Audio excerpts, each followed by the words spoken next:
রাজধানী ঢাকাকে সত্যিকার অর্থে বাসযোগ্য এবং আধুনিক শহর হিসেবে গড়ে তুলতে কাজ করছে বর্তমান সরকার। এজন্য নগরবাসীর সহযোগিতা ও দেশপ্রেম প্রয়োজন বলে মনে করেন স্থানীয় সরকার মন্ত্রী মির্জা ফখরুল ইসলাম আলমগীর। আজ ঢাকা দক্ষিণ সিটি কর্পোরেশন আয়োজিত সেমিনারে তিনি এসব কথা বলেন। এ সময় ডিএসসিসির প্রশাসক দেশকে এগিয়ে নিতে সবার সহায়তা চান। বিস্তারিত মাহিলা ইসলামের রিপোর্টে।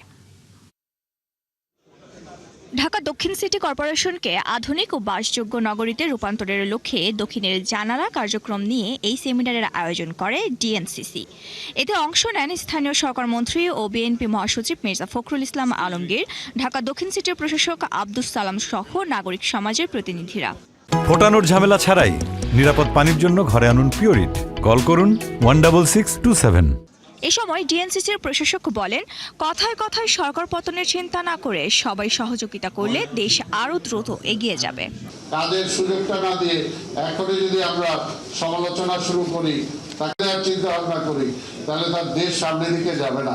অনুষ্ঠানে মির্জা ফখরুল বলেন, রাজধানীতে বিভিন্ন সময়ে কাঠামোগত পরিবর্তন অবশ্যই পরিকল্পনা মাফিক হওয়া উচিত। কাঠামোগত পরিবর্তনগুলোকে আরো পরিকল্পনা মাফিক হতে হবে, পরিকল্পনা সঠিক নিতে হবে। এত প্রজেক্ট হয়, এই বুড়িগঙ্গাকে পলিউশন মুক্ত করার কোনো প্রজেক্ট তৈরি হয় না।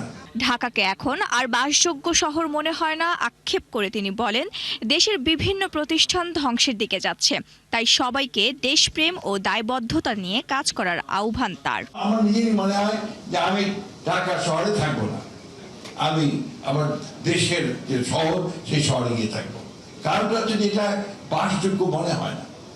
আপনার বেরোলেই যে আপনার ঘর থেকে বেরোলেই আপনার নিঃশ্বাস নেওয়া যে অক্সিজেনটা যেটা আসে সেটা পলিউটেড। আপনার একটা হাসপাতালে যাবেন, সেখানে একেবারে হাসপাতালের মধ্যে যদি পাবলিক হসপিটাল হয় সেখানে ঢোকাই যাবে না।